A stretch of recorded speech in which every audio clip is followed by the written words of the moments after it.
Salut les barbus, aujourd'hui on continue de bosser nos rythmes avec ce deuxième épisode consacré aux figures rythmiques en débit de croche. C'est parti. Alors dans le premier épisode disponible juste ici, on a parlé des figures rythmiques de base, à savoir les rondes, les blanches, les noires, les croches et une figure sur deux temps, la noire pointée croche. Aujourd'hui on s'attaque aux liaisons, aux syncopes et aux demi-soupirs. Alors commençons par la liaison. Alors déjà une liaison, qu'est-ce que c'est? Eh bien c'est ce petit arc de cercle qui va relier deux notes. Et ça fonctionne comme une addition, c'est-à-dire que je vais prolonger la durée de ma note en rajoutant la durée de la deuxième. Alors par exemple si je lis une noire avec une autre noire, je vais faire une noire plus une noire, donc une note qui fait deux temps, donc l'équivalent d'une blanche. Par exemple, 1, 2, et on a une noire liée à une. Alors l'avantage de la liaison, c'est qu'on a plein de possibilités rythmiques, on peut vraiment ajouter ce qu'on veut à ce qu'on veut. Par exemple ici, si j'ai une noire liée à deux croches, ça veut dire que je vais pas jouer la première croche, et du coup avoir une figure qui fait un temps et demi. Noir, lit et croche. Ouais mais JP, c'est la même chose que noir pointé croche, non? Bah oui, ici c'est la même chose puisqu'on va rajouter un demi-temps à une noire, donc sa moitié. Après en fonction de qui écrit la partition, on trouvera plus facilement une noire pointée croche ou une noire liée croche.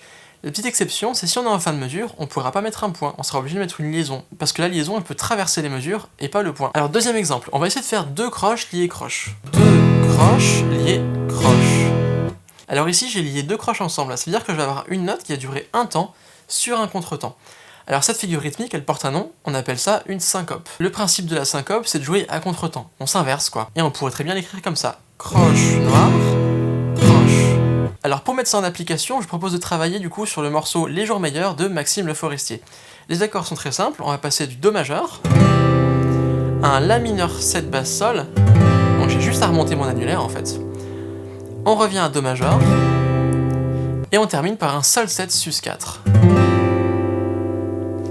La rythmique, ça va donner ceci. 3, 4, blanche, noir, 2, croche, liée, croche, noir, noir, noir, blanche, noir, 2, croche, croche, noir, croche, noir, noir. Un peu plus vite maintenant. 3, 4...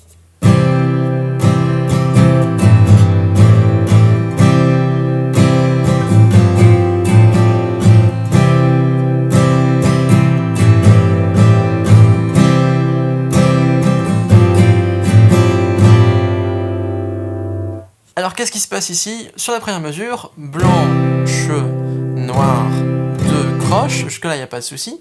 Et pour faire la liaison entre la première et la deuxième mesure, on a justement une liaison entre les croches. C'est comme si on avait 4 croches, mais du coup on joue pas la troisième vu qu'elle est liée.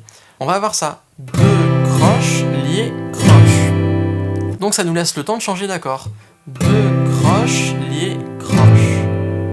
Je récapitule ces deux mesures. Blanche, noir, deux croches liées croche, noir, noir, noir. La mesure 3, c'est la même que la première, pas de difficulté. Et la dernière, on retrouve une syncope. Alors ici, je l'ai écrit croche, noir, croche, mais on aurait très bien pu l'écrire deux croches liées croche. C'est la même figure, simplement ici sur une mesure. Je vous la rejoue. Croche, noir, croche, noir, noir. On a joué la noire à l'envers, donc la deuxième croche nous sert à nous remettre dans le bon sens, les noirs vers le bas. Alors maintenant, parlons des demi-soupirs. Un demi-soupir, qu'est-ce que c'est? C'est un silence qui va durer l'équivalent d'une croche, donc un demi-temps. Alors du coup, pour ça, il faut vraiment qu'il n'y ait aucun son, donc on va vraiment venir étouffer les cordes, que ce soit avec la main droite ou avec la main gauche, ça va dépendre des cas. Imaginons que j'ai les motifs rythmiques suivants, demi-soupir, croche, demi-soupir, croche. Ça veut dire que je vais avoir, sur le temps, un silence, et sur le contre-temps, une croche, que je vais du coup jouer vers le haut.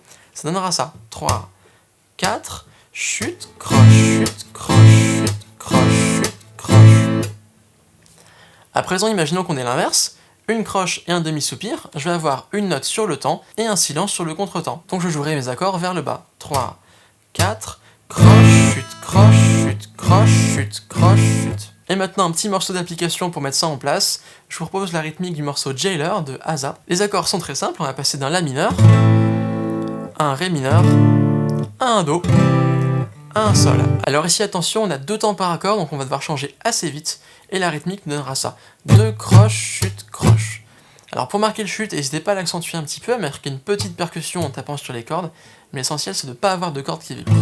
On est parti. 1, 2, 3, 4. 2 croche, chute, croche, 2 croche, chute, croche, 2 croche, chute, croche, 2 croche, chute, croche.